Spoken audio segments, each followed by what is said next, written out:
భగవంతుడు సాక్షిగా చెప్తున్నాను, లిటిల్ హార్ట్ సినిమా ముందు ఈ అబ్బాయి పోస్టర్ కూడా నేను ఎప్పుడు చూడలేదు. ఈ అబ్బాయి ఇట్లా యూట్యూబ్ చెప్తుంటే మా అమ్మ నాన్న తిరుపతి తీసుకెళ్ళాలనుకుంటే నాకు పెద్ద టూరు, అట్లాంటి ఫారెన్ తీసుకెళ్ళాలని కానీ ఆగిపోయాను. ఎందుకంటే నన్ను అమ్మ నాన్న లవ్ చేసేవాడంటే నాకు అంత ఇష్టం, అక్కడ ఆగిపోయాను.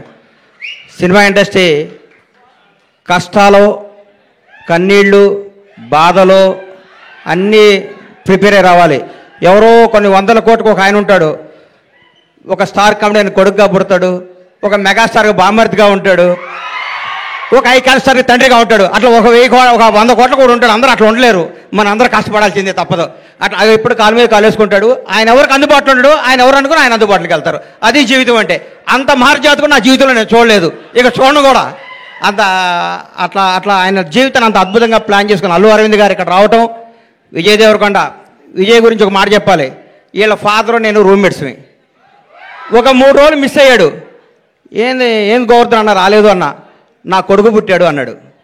అది హీరో పుట్టాడా అన్న, మీ నాన్న చెక్ చేసుకో అన్నాను అనలేదా? విజయ్ అన్నాడా? అది గుర్తుపెట్టు.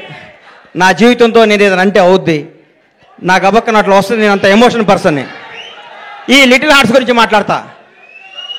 1000 కోట్ల సినిమాలు వద్దు, 500 కోట్ల సినిమాలు వద్దు, జనాన్ని థియేటర్కి వచ్చే సినిమాని. ఈ సినిమా తీయటం కాదండి, ఈ సినిమా వజ్రం ఎక్కడో ఉంటుంది, వజ్రాన్ని వెతికి బయటికి తీసుకొచ్చారు చూడండి, వాళ్ళు ఒప్పుకోవాలి. వంశీని, బన్నీని ఈ సినిమా తీసుకొచ్చి ఈ సినిమా మీద నమ్మకం పెట్టుకొని ఈ సినిమాకు ఒక 2 కోట్లు 1.5 ఖర్చు పెట్టి జనాల దగ్గర తీసుకెళ్ళి వాళ్ళు నిజంగా నిర్మాతని ఎంత అభినందించాలో, బన్నీ నిన్ను, వాసు నిన్ను, నంది మీ ఇద్దరిని అంత అభినందించాలి. మామూలు విషయం కాదు. మీరు ఎంత కష్టపడ్డ పేరు అరవింద్ గారి సినిమా అంటున్నారు, అది ఆయన అదృష్టం, మీ బ్యాడ్ లక్, నేనేం చెప్పలేను. అమ్మ ఇదే ఎవడేం చెప్తారు చెప్పు. ఆయన ఏమీ చేయరు, లాస్ట్ మినిట్లో వస్తారు అంటారు, పేరు కొట్టేస్తాడు. ఆయన జాతకం అట్లాంటిది, మనం ఏం చేయాలి దానికి. అది గణేష్ గారు వెళ్ళిపోయారు, నేను మాట్లాడదాం అనుకునే లోపే అరవింద్ గారు అలా సైలెంట్గా వచ్చి క్రెడిట్ తీసుకొని వెళ్ళిపోతారు అని అన్నారు. అది చాలా తప్పు, చాలా అబద్ధం. నా వయసుకి డబల్ వయసు ఉంది ఆయనది. నేను కష్టపడేదానికి డబల్ కష్టపడతారు ఆయన. అసలు ఆయన లేకపోతే మేము లేము ఇక్కడ.